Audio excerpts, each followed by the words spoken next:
Hello friends. आज हम लोग मध्य प्रदेश की जो है भौगोलिक संरचना के बारे में जो है डिस्कस करेंगे और इन्हीं से रिलेटेड जो है हम लोग आज एमसीक्यू डिस्कस करेंगे जो कि काफ़ी इंपॉर्टेंट्स होंगे और इनसे रिलेटेड जितने भी फैक्ट्स बनेंगे वो भी हम जो है डिस्कस करेंगे। तो चलिए फर्स्ट क्वेश्चन की ओर चलते हैं। और ये जो टॉपिक्स है ये काफ़ी इंपॉर्टेंट सा होने वाला है दोस्तों, आज का टॉपिक्स है। तो चलिए फर्स्ट क्वेश्चन की ओर चलते हैं। फर्स्ट क्वेश्चन की अगर हम लोग बात करें, मध्य प्रदेश के संबंध में कौन सा कथन जो है असत्य है। तो मध्य प्रदेश के संबंध में आप लोगों को बताना है कि कौन सा कथन है दोस्तों जो कि असत्य है। तो पहले अगर कथन की अगर हम लोग बात करें, पहले कथन की, तो मध्य प्रदेश एक स्थलरुद्ध राज्य है। तो मध्य प्रदेश एक स्थलरुद्ध राज्य है दोस्तों। तो ये है, मध्य प्रदेश को जो है स्थलरुद्ध राज्य को जो है दोस्तों इंग्लिश में जो है लैंडलॉक कंट्री यानी लैंडलॉक स्टेट भी कहा जाता है, याद रखिएगा। और आपने पढ़ा होगा वर्ल्ड ज्योग्राफी में कि जो है लैंडलॉक कंट्रीज़ के बारे में। लेकिन लैंडलॉक स्टेट की अगर बात करें हम, यानी स्थलरुद्ध देश के राज्य की अगर हम लोग बात करें, तो ये जो स्थलरुद्ध राज्य किसे कहते हैं दोस्तों। तो सबसे पहले मैं आप लोगों को बताऊं कि जो आसपास का क्षेत्र यानी जो तटीय हो, यानी जो आसपास का जो क्षेत्र है दोस्तों, और हमारा जो मध्य प्रदेश है वो आसपास के क्षेत्र से जो है दोस्तों, यानी पूरा तट से लगा हुआ, यानी पूरा ज़मीन से लगा हुआ दोस्तों, ना कि किसी समुद्र से यानी किसी जल से। तो याद रखिएगा, अगर जो आसपास का क्षेत्र जो है दोस्तों, जो सारा ज़मीन मतलब ज़मीन से यानी तट से लगा हो, उसे क्या कहते हैं, स्थलरुद्ध राज्य कहते हैं। अगर वो हमारा जो मध्य प्रदेश है अगर ये किसी समुद्र यानी किसी पानी से लगा होता दोस्तों, तो इसे जो है लैंडलॉक कंट्रीज नहीं कहते थे। ठीक है, तो ये पॉइंट्स आप लोग याद रखिएगा। तो ये पॉइंट्स जो हमारा राइट हो जाएगा, यानी फर्स्ट वाला ऑप्शन से जो हमारा राइट हो जाएगा। ठीक है, कर्क रेखा राज्य के जो है मध्य से होकर गुजरती है। तो बिल्कुल राज्य जो है राइट है। कर्क रेखा जो है मध्य प्रदेश के 14 जिलों से होकर गुजरती है और मध्य से होकर गुजरती है। थर्ड पॉइंट से देखते हैं, मध्य प्रदेश की सीमा जो है 5 राज्यों से लगती है। तो ये भी हमारा जो पॉइंट्स है दोस्तों ये भी राइट है। मध्य प्रदेश की जो सीमा है वो 5 राज्यों से लगती है। एक यूपी से लगती है, राजस्थान से लगती है, छत्तीसगढ़ से लगती है और गुजरात से लगती है। और इसके बाद में अगर हम लोग बात करें तो महाराष्ट्र से जो है दोस्तों, यानी इन 5 राज्यों से जो है दोस्तों, जो कि मध्य प्रदेश की सीमा जो है लगती है। और सबसे ज़्यादा आपको पूछ ले कि जो है मध्य प्रदेश की सीमा जो है किस राज्य से लगती है, तो ये उत्तर प्रदेश से लगती है। और सबसे कम सीमा जो है मध्य प्रदेश की जो है वो किस राज्य से लगती है, तो ये गुजरात राज्य से जो है लगती है। तो ये सारे पॉइंट्स आप लोग जो है याद रखिएगा, जो कि काफ़ी इंपॉर्टेंट्स है। डी ऑप्शन की अगर हम लोग बात करें दोस्तों, तो ये भी जो हमारा राइट ऑप्शन हो जाएगा, यानी ये तीनों ही पॉइंट्स जो हमारे राइट हो जाएंगे। अब लास्ट ऑप्शन से देखते हैं, राज्य का क्षेत्रफल जो है देश के कुल क्षेत्रफल का जो है 19.6% है दोस्तों। तो अगर हम लोग बात करें तो ये जो हमारा कथन है दोस्तों ये गलत हो जाएगा। तो हमारा जो डी ऑप्शन है वो राइट हो जाएगा। राज्य का जो क्षेत्रफल दोस्तों ये 19.6% बता रहा है। तो मध्य प्रदेश के अगर क्षेत्रफल की अगर हम लोग बात करें दोस्तों, तो मैं आप लोगों को बता दूं कि मध्य प्रदेश का जो क्षेत्रफल है वो कितना है, तो 3,08,252 वर्ग किलोमीटर जो है दोस्तों मध्य प्रदेश का क्षेत्रफल है। लेकिन आपको इसी को जो है परसेंटेज में आपको पूछ ले तो 9.38% जो है मध्य प्रदेश का क्षेत्रफल दोस्तों, ना कि 19.6%। तो याद रखिएगा, जो कि मोस्ट इम्पोर्टेंट्स है। अगला क्वेश्चन देखते हैं, मालवा की पठार की सबसे ऊंची जो चोटी है दोस्तों ये कौन सी है। तो मालवा पठार की जो सबसे ऊंची चोटी की अगर हम लोग बात करें तो ये सिगार चोटी है। ठीक है, याद रखिएगा। और वैसे अगर हम लोग बात करें दोस्तों तो मालवा पठार की जो है ये जनापाव चोटी भी है। और ये गुरु शिखर चोटी की अगर हम लोग बात करें दोस्तों, तो ये अरावली पर्वत की सबसे ऊंची चोटी है दोस्तों गुरु शिखर, याद रखिएगा। और जिसकी ऊंचाई कितनी है, तो 1722 मीटर जो है दोस्तों इसकी ऊंचाई है। ये पॉइंट्स आप लोग याद रखिएगा, जो कि मोस्ट इंपॉर्टेंट से है। और जो जनापाव पहाड़ी दोस्तों, यहाँ से जो है चंबल नदी का उद्गम स्थल होता है। किस नदी का जो है उद्गम स्थल होता है, तो यहाँ से जो है जनापाव पहाड़ी से जो है चंबल नदी का उद्गम स्थल होता है। तो ये सारे पॉइंट्स से याद रखिएगा, जो कि काफ़ी इंपॉर्टेंट्स हो जाते हैं। अगला क्वेश्चन देखते हैं, थर्ड क्वेश्चन, निम्न में से किस स्थान से होकर जो है कर्क रेखा गुजरती है। तो इसके अगर हम लोग बात करें तो भोपाल, उज्जैन, रतलाम, इन तीनों ज़िलों से जो है दोस्तों जो है कर्क रेखा होकर जो है गुजरती है। और भोपाल ज़िले की अगर हम लोग बात करें तो भोपाल संभाग के जो जितने ज़िले दोस्तों, यानी इसमें जो है 5 ज़िले आते हैं। कौन कौन से आते हैं? जैसे कि राजगढ़ आता है दोस्तों, याद रखिएगा कौन सा ज़िला आता है। राजगढ़ आता है, रायसेन आता है, राजगढ़ हो गया, रायसेन हो गया, विदिशा आता है, और इसके बाद में भोपाल आपको तो यहाँ दिया हुआ ही है। उसके बाद में आता है दोस्तों सीहोर ज़िला, याद रखिएगा सीहोर ज़िला। ये पांचों ज़िले जो है दोस्तों भोपाल संभाग के अंतर्गत आते हैं और इन पांचों ज़िलों से जो है कर्क रेखा जो है गुजरती है। एकमात्र ऐसा संभाग है। अगला क्वेश्चन देखते हैं।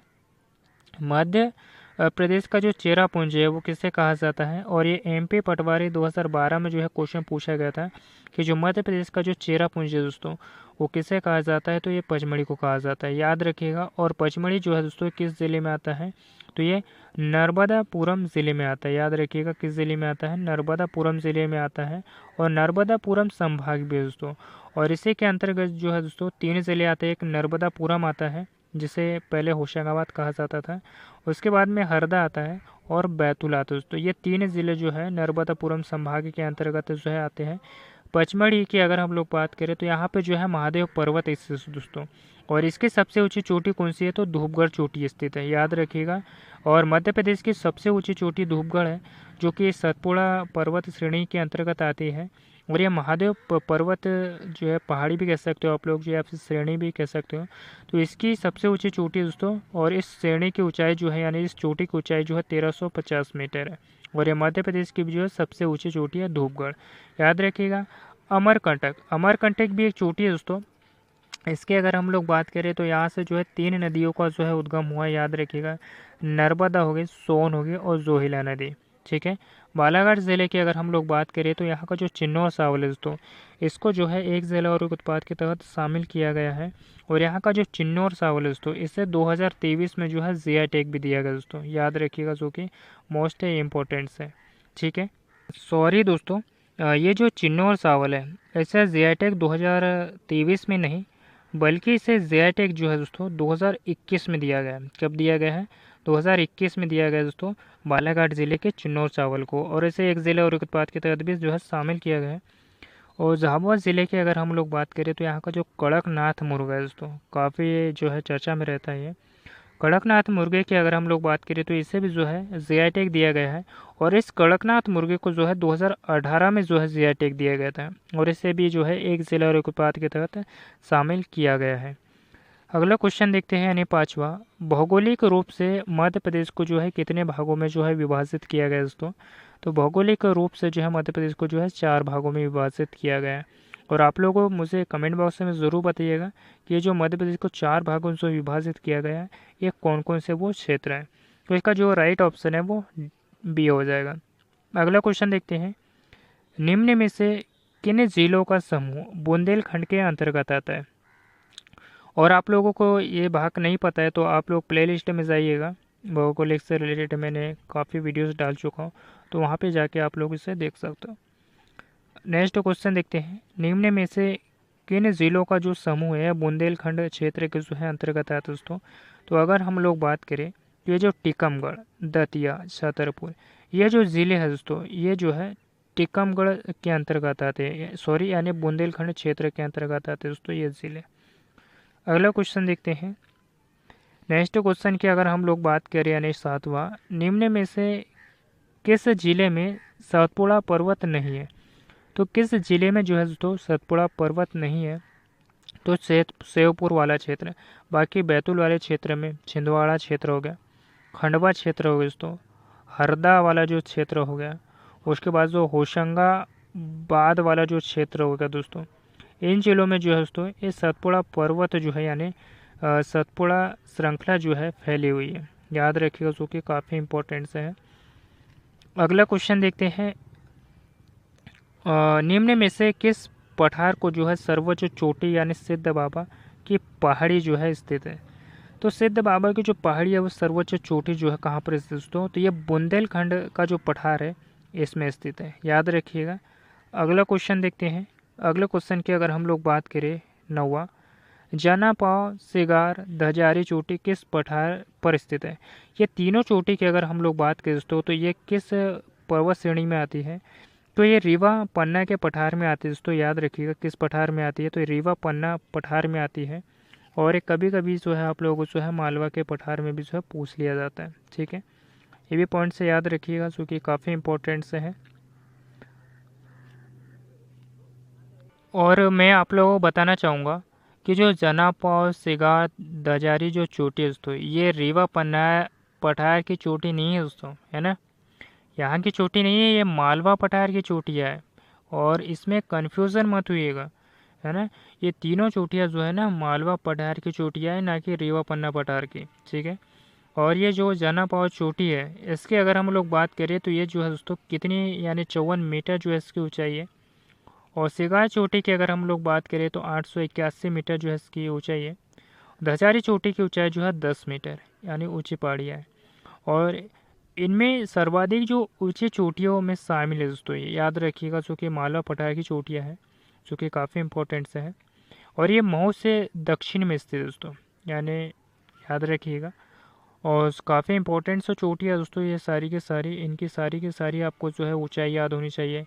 ये किस क्षेत्र में आती है, इनके आसपास का जो क्षेत्र है, यानी ये मालवा के पठार में आती है, सतपुड़ा के पठार में आती है, बुंदेलखंड के पठार में आती है। ये सभी डिटेल से आपको याद होने चाहिए। जना पाव सिगार, इन चोटियों से जो है इनके आसपास से जो है कौन कौन सी नदियाँ निकलती है वो भी आप लोगों को याद होने चाहिए। ठीक है, अगर आप लोग मेरे साथ एमपीसी के पढ़ना चाहते हो डिटेल के साथ में, तो मैं आप लोगों को सारी डिटेल से जो है डिस्कस करवाता हूँ दोस्तों, सारी जानकारियाँ। प्लेलिस्ट में जाइएगा, बहुत से वीडियोस जो है वहाँ पे मैंने डाल चुका हूँ, तो आप वहाँ पे जाकर जो है देख सकते हो। ठीक है, अगले क्वेश्चन की ओर चलते हैं। निम्न में से किस ज़िले में जो है सतपुड़ा पर्वत श्रृंखला नहीं है दोस्तों, तो इनमें से जो है जो सतपुड़ा पर्वत श्रृंखला जो है इनमें से नहीं है, तो ये श्योपुर में नहीं है दोस्तों। बाकी मैंने ये क्वेश्चन जो है पिछले क्वेश्चन में आपको डिस्कस करा हुआ है, बैतूल, छिंदवाड़ा, खंडवा, होशंगाबाद वाला जो क्षेत्र है दोस्तों, यानी होशंगाबाद जो ज़िला है, इसे अब क्या कर दिया गया है, तो नर्मदापुरम। और नर्मदापुरम अब याद रखिएगा, ना कि होशंगाबाद। ठीक है, नर्मदापुरम हो गया दोस्तों। हरदा वाला जो क्षेत्र हो गया, इन जिलों में जो है सतपुड़ा पर्वत श्रृंखला जो स्थित है, जो कि काफ़ी इंपॉर्टेंट है। अगला क्वेश्चन देखते हैं, यानी नेक्स्ट 11वां क्वेश्चन की अगर हम लोग बात करें, निम्न में से किस पठार की सर्वोच्च चोटी यानी सिद्ध बाबा चोटी कहाँ पर स्थित दोस्तों, तो ये बुंदेलखंड पठार में स्थित है। फिर से रिपीटेड क्वेश्चन हो रहा है दोस्तों, तो कोई बात नहीं। जना पाव सिगार दहजारी चोटी जो है किस पठार में स्थित है, तो ये जो है मालवा के पठार में स्थित दोस्तों, ना कि रीवा पन्ना में पठार। ठीक है, नेक्स्ट क्वेश्चन देखते हैं, यानी 13वां धूपगढ़ चोटी। एमपीपीएससी 2016 में ये क्वेश्चन पूछा गया दोस्तों कि जो धूपगढ़ चोटी स्थित दोस्तों, तो ये किस रेंज में स्थित है या किस पहाड़ी पर स्थित है, तो सारे डिटेल से जो हम डिस्कस करेंगे कि जो सतपुड़ा रेंज यानी सतपुड़ा पर्वत में स्थित है दोस्तों, याद रखिएगा, जो कि काफ़ी इंपॉर्टेंट से है। और इस सतपुड़ा रेंज में भी कहाँ पर है दोस्तों, तो पचमढ़ी में एक चोटी है दोस्तों, जो पचमढ़ी तहसील है, जो कि नर्मदापुरम में आती है। और इस नर्मदापुरम का जो पुराना नाम दोस्तों क्या था, तो इसे जो है होशंगाबाद जो है कहा जाता था पहले। ठीक है, तो इसी नर्मदापुरम की जो पचमढ़ी जो तहसील है दोस्तों, यहाँ पे जो है एक महादेव श्रेणी है, याद रखिएगा, महादेव श्रेणी या पर्वत भी कह सकते हो आप लोग, या पहाड़ी भी कह सकते हो। ठीक है, तो ये जो महादेव पर्वत श्रेणी है दोस्तों, इसकी सबसे ऊंची चोटी जो है वो धूपगढ़ है। और इस चोटी की ऊंचाई की क्या है दोस्तों, तो 1350 मीटर है। और ये मध्य प्रदेश की भी सबसे ऊंची चोटी है। ठीक है, अगला क्वेश्चन देखते हैं, लमेटा सीरीज किस प्रकार के सेल समूह में पाई जाती है, तो जो लमेटा सीरीज दोस्तों याद रखिएगा, ये जो है किस सेल समूह में जो है पाई जाती है, तो एक क्रिस्टेशियन सेल समूह जो है पाई जाती है। और लमेटा से एक पॉइंट से और मैं आपको बता देना चाहता हूँ दोस्तों, ये जो है जबलपुर में जो है एक जियोलॉजिकल पार्क जो है खुलने जा रहा है दोस्तों। और ये किस गांव में खुलने जा रहा है, तो लमेटा गांव में, याद रखिएगा।